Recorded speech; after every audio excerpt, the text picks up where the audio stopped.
Welcome to Faster and Louder, Randy's Engine episode, number however many, because there's probably a million.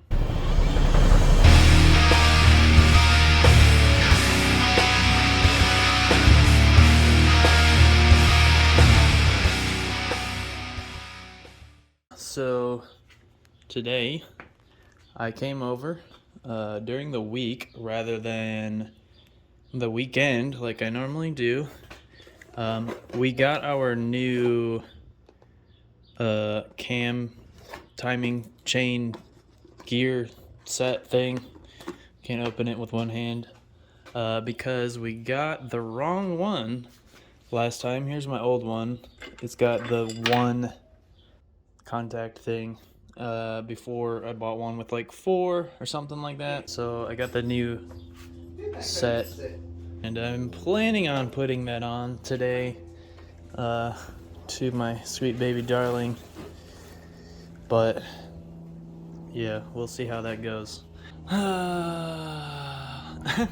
My mandatory sigh in my engine building video, and then hopefully we can put all this stuff on: front plate, back plate, the clearance tray thing, and whatever else along the way, and maybe even the heads. Doubt it. Alright, so here I am. We're trying to put the crank sprocket on, and we're using a trick that it says to use your old sprocket with your old bolt against your new sprocket to firmly press it all the way so the way they're lined up. Obviously mine's not quite lined up yet, and then we started doing that, and I'm like, well, how am I supposed to prevent it from spinning? Because whenever you start spinning it just turns the whole thing. So I was trying to figure out something, but grab your big channel locks. Yeah, we're gonna use our channel locks, even though I'd rather not be touching the sprocket, just in case if it bends it or something. But whatever, we'll see how it works. All right, so we just got the crank timing setup going, cam timing, all that fun stuff. Then we just got the milling oil pump going on there. And then it says to flip the engine over, so I'm about to do that right now, except my loyal squire's not here to help me. Now I'm about to spin it over and it's gonna fall. You know, never put your hand like that. I was gonna catch it underneath. No, you weren't. You were gonna rip your arm off. No, I wasn't. You're not as manly as your dad. It needs to go forward now because I can't put the bolt in. Okay, now I just got to do the oil deflector tray. Make sure that has clearance, which I think I already did. You're kind of like already looked at. And then other stuff, I guess. So sweet. All right, stroker problems. Number 9,622.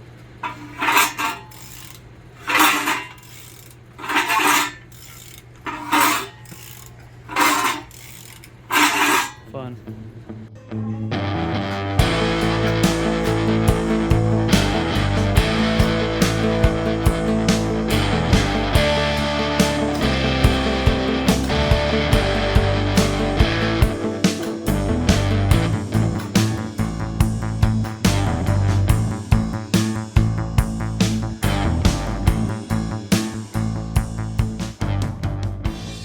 Okay, so today's Saturday. So Wednesday was whenever I was here last time. We were looking at the oil deflector tray clearance, and then Dad took it to work and torched it pretty not straight, like at all, which is also another problem because now it just doesn't even line up. I have like a few steps before I can pretty much just tidy up the rest of the engine, like putting the front and rear cover on, the oil pan, and then the lifters, and it pretty much should be ready to go in the car. So hopefully that goes well. All right, so we got the front and rear covers on, kind of. We still have to line them up, which we didn't even really do yet because we just put the oil pan on, and I think we're probably supposed to line it up first. But the front one says that we have to put the damper on first before we tighten the bolts to make sure it lines up right. So we probably need to refigure all that stuff out. But anyways, we start putting all this stuff together. Oil pans on, just getting excited, throwing everything together. So not caring anymore. Just want it together. No, we need to care a lot more right now. All right, so we're back from a short Taco Bell break and a quick O'Reilly's visit to get our right socket for the big fancy bolt that I got. Pretty big, weird.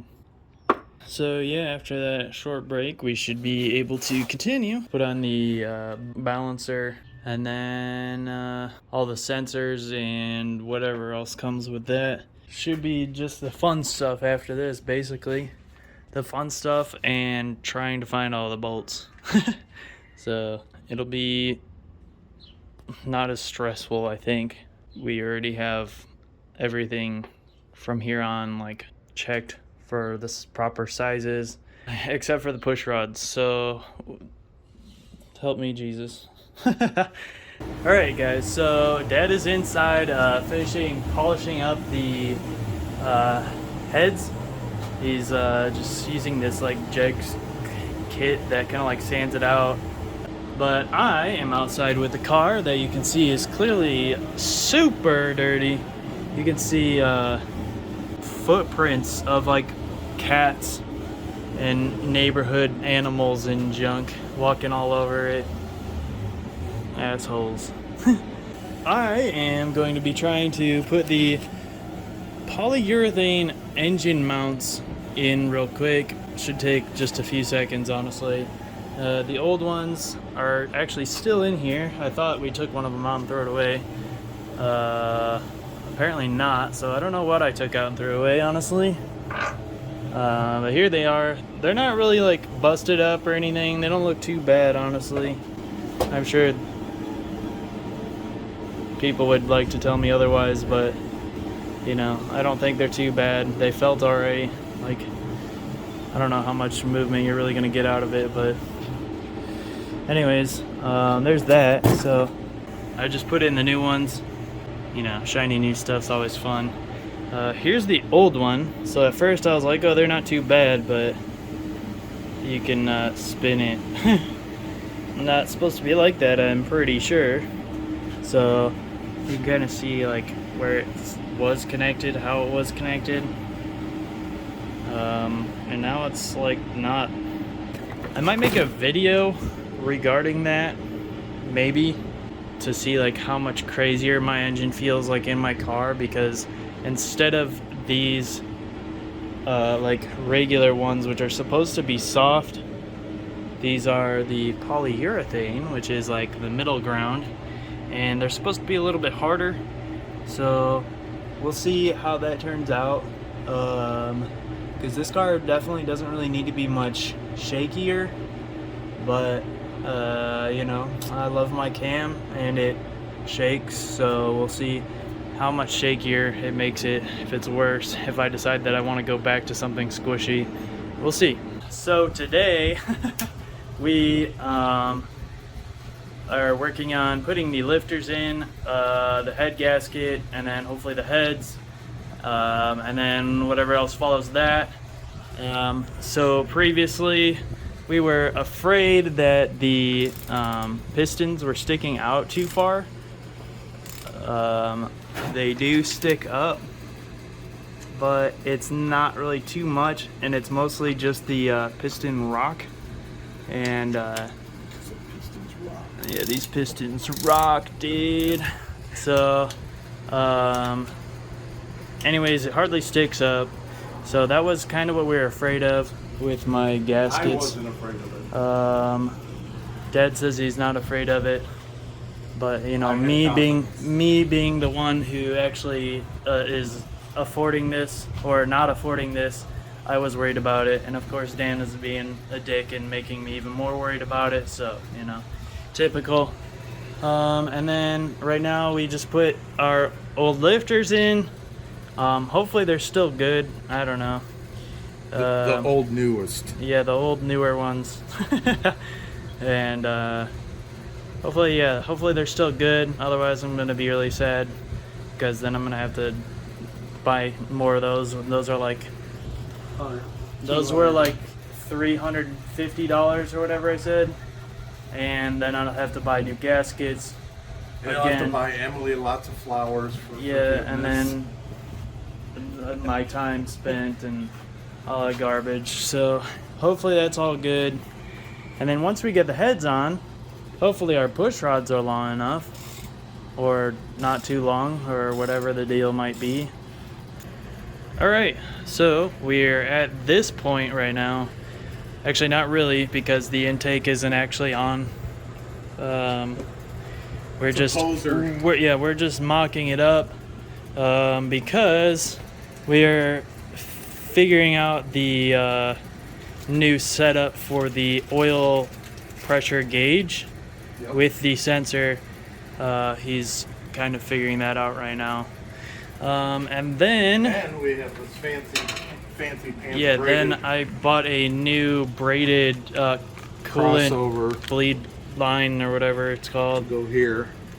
So hopefully that is like the right size and all that fancy stuff. And then after that, I think we should kind of be ready to put it.